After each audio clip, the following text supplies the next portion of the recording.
All right. This is Dr. Gigi Sabbat, and you're listening into the Walk With Me podcast. My guest today is Jessie. Welcome to the show. Thank you so much. You're Honored to welcome. be here. Likewise. Jessie, can you tell us a little bit more about you and where are you from?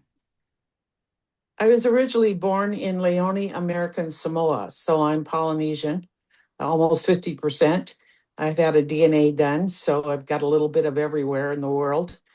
I moved to the States when my real father, was able to finally get all the red tape done. And I was almost 7 years old. I grew up in Washington State, where I learned to speak English and get along with the other students. Incredible. And you and I had the honor to connect in Los Cabos, Mexico recently. How was your experience Yes. in regards to the World Women Conference and Awards gathering? You know what I loved about that conference? I loved being like in the background, somebody my age, watching women evolve, watching as one of the books that was given to me as a gift, the word ignite really hit me. And I could see that in a lot of the women that attended. I Wow. think they were searching. Some of the women were searching for something, to help their business or to help their personal life. And you could just see that in the room. Couldn't you feel that in the room? It was a great gathering. I had a blast, absolutely phenomenal. And it was my first time to Mexico. Wow. Oh, Just in one word, yeah. beautiful, absolutely beautiful. Well, you might not know this, Dr. Gigi, but I lived there for over 20 years. We started going there in 1991 when there was hardly any roads. They were all dirt roads. And we had a condo, just a timeshare there for a number of years. But in 1997, I had an opportunity to buy a piece of land there, and my husband and I built a home there. And I retired from all of my United States activities and moved to Mexico.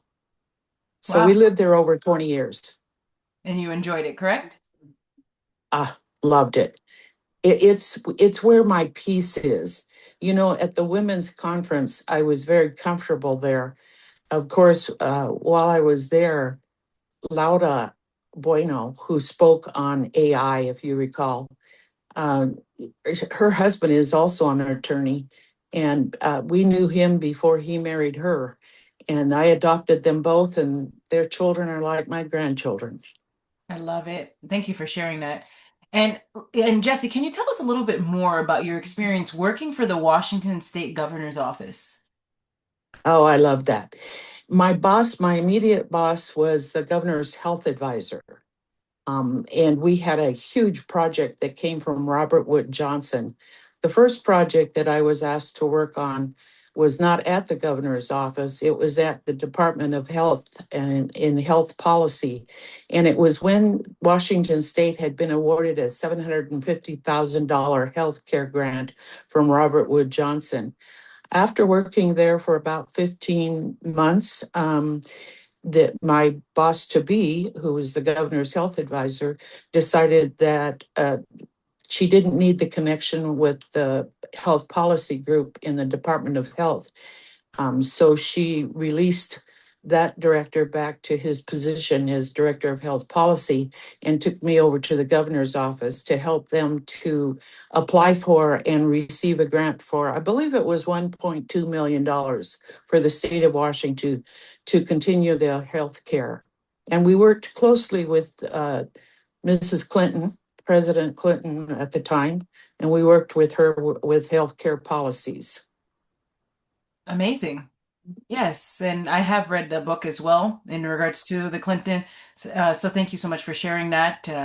I believe, regardless of whatever side you're on, it's important to read and have knowledge in regards to both parties. So yes, thank you so much, Jesse. Jesse, what does leadership mean to you? Leadership, as I expressed at the Women's World Conference, is based on the fact that there are a lot of people who go before you. And sometimes a leader doesn't exactly stand out, I think it's a group decision who will be the leader. You don't necessarily say, oh, I'm going to be the leader. I think it's based on the work of the people that has gone before you. That's the great leader.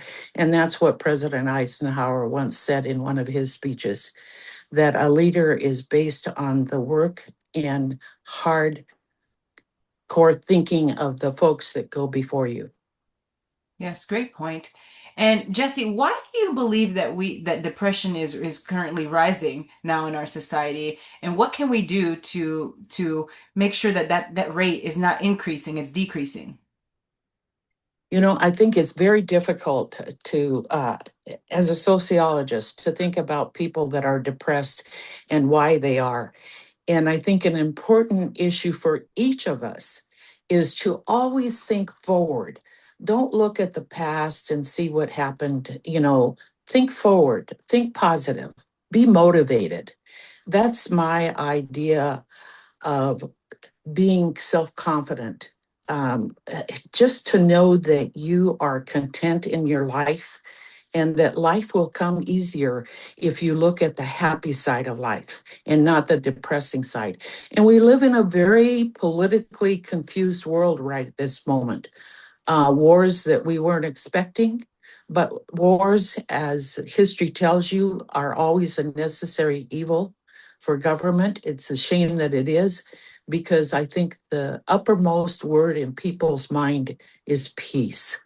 And I think even people who are depressed are looking for peace, whether it's within them or outside of their surroundings. Wow. As a sociologist myself, wow, I absolutely agree with you, and I just love it. That was well said. Thank you so much, Jesse. Now, You bet. Jesse, thanks. Tell us a little bit more about a major challenge that has occurred in your life. Uh, you mean health wise or In just general. any in general? I think that moving on after, people say that you shouldn't buy a home within a year or so after your spouse passes on. I think that's sort of incorrect. I think it depends on the individual, whether you're self content or not. I think it's important to look at life and your surroundings. And like I said, be careful about living in the past. Make sure that if you do live in the past, that it's about good memories, not just past bad things. So I think what I've been working on most is to continue my life in a happy way, and knowing that I've been brought back twice from death. And it's because God has looked at me and said, no, no, sister, you're not done yet. Mm. You're ready to leave some sort of legacy. So I live my life trying to leave a legacy that my children will be proud of, that my parents and my husbands in heaven will be proud of, and that people around me will be proud of. Wow, amazing. Thanks so much for sharing, Jesse. And what message do you have for an individual who wants to build a relationship with him, but they don't know where to start? I think it's important to make sure that people know that the love that is within you didn't just come naturally. It's what God has placed in you. It's you. I just think it's so important. You don't have to go to church every Sunday to find out. If you read the scriptures, that can be helpful. If you read prayer books, if you look at someone's life and think about the blessings that you can give them, I think it's really important. And like a friend who has suddenly decided to come to my church, I'm so delighted because she had other visited other churches, and she knew that the music, the gospel music that is played in my church, the contemporary nature of it, is very important to life. I think the blessings, somebody just recently asked me on a Zoom meeting, What was the most important word to me at this point in my life? And it has to be blessings. And where do they come from? They don't come from the air, they come from God. They come from his son. You know, it's like, it's not necessary to always pray forgiveness for your sins because that's already been done. What you should pray for is that you go forward and don't sin anymore. Very true. Thanks, Jessie. Now, what message do you have for young women who want to speak, or even men, young men as well, who want to speak, but fear is getting in the way? You know, I told somebody the other day I was going to do a podcast with you, and it was a little bit frightening to me since I haven't spoken publicly in like 28 years. And I got a lot of messages back from my Facebook who talked about when I spoke before, because I've been president of two state organizations when I lived in Washington. And it was nice to see that people recalled that I spoke about child abuse and that I spoke about child support and how important all of that topic is to me. So, I just think it's important that you educate yourself. Like you just said, reading. Reading is very important. Whether you believe everything you read is one thing, but you need to learn to filter these things out, right? And I think people who are afraid to speak, it's, I liken it to this. One of my bosses, when I was confidential secretary of the Board of Health in Washington, she asked me to come to do some work for her. And she was in her room, in the room of her mother. And when I got there, her mother had just passed away. And it made me very nervous because she wanted to go out and make some phone calls. But lo and behold, Dr. Gigi, I said to myself, why should I be nervous? I'm in his presence. And I think that if people think about that want to speak, just know that you're not just speaking for yourself. There's someone beside you that's giving you strength. That's right. Faith over fear. So powerful.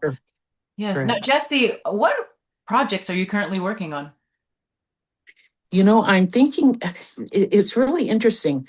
I'm a tournament bridge player, so I play bridge at least 3 times a week, but I need to do something more. I need to get back to writing my book, but I think I still want to do some more work for city government. So I'm thinking about applying again for the Planning Commission. I was on the Planning Commission in Centralia, Washington for 12 years and served as chairman there. I also served on the planning commission in the town prior to my moving to Scottsdale in Fountain Hills until my husband got too ill. And I think I'd like to do that again in Scottsdale. But the other issue that is very important to me since my daughter became paralyzed when she was 7.5 is working for and with children. So I'm thinking about going and doing some volunteer work at the local children's hospital. I love it. And what advice do you have for another individual who may want to volunteer or be active in their community, but they don't know where to start? Oh, you can always start by going on a website and seeing what is available to join in the city if you want to do work for a city. But there's all kinds of volunteer organizations. If you give to a particular organization that you like, for instance, I give to Children's Hospital in Seattle, Washington. If you do that, I also give to Father Flanagan's Home for Boys. If you do those kinds of things on your own, then you should look for places where you can volunteer. It's always possible to go to a senior center or a community center and ask, how can I be of service? Well said. Thanks, Jessie. Now, what is your best advice to the audience for walking with purpose and living a life of happiness? I think they should just look at a picture of you and your smile. Um, that's one thing. But the other thing is, if you always just think positive thoughts and love the people that you meet, people and friendships are very unique. And sometimes people will say to me, I don't know why you like that person. And I always say, I like that person because of the way they treat me. I can't be in control of how they treated you, but I can be in control of how they treat me. And how they treat me with respect is how I try to treat them. So I just think living a positive life, eating well, enjoying everything that you do, and not be afraid. Take challenges, take on challenges, um, Love that. reflect and celebrate your own contentment. I love it. Take on challenges. That's powerful. Wow, I got chills when you said that. Just a lot of great energy there. Thanks so much for sharing that. And do you have any last words for the audience, Jessie? Always be honored by anyone's presence because they are unique.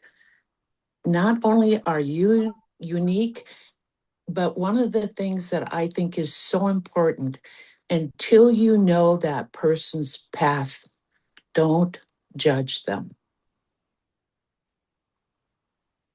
Very true. Very true. You never know what someone's going through or what they have been through. And the That's resume, correct. that's yes, and the resume does not list the challenges, right? Oftentimes it does not, depending on what industry No. you're in or whatnot. Yeah. And you and I both know that we've been through storms, and everybody will be through some kind of storm. But when you look at a person until you know exactly what they've been through, uh, you can just give them love because everyone's looking for that. Believe me, if you go on any dating sites, you'll see that there's more men than there are women, believe it or not, and they're all looking for love, right? Wow. Absolutely beautiful. Thanks so much, Jesse. Where can the audience find you? Oh, I I mean my address is on the bottom of my emails. If they want to email me, I'm on caboprincess@gmail.com. And if they need my phone number, I'll give it to them if they want to email me. I'm also on Facebook, and you can send me an instant message there. Incredible. Thanks, Jesse, for being a guest on the Walk With Me podcast. God bless you and be safe. Oh, thank you. I adore you. Good Likewise. luck.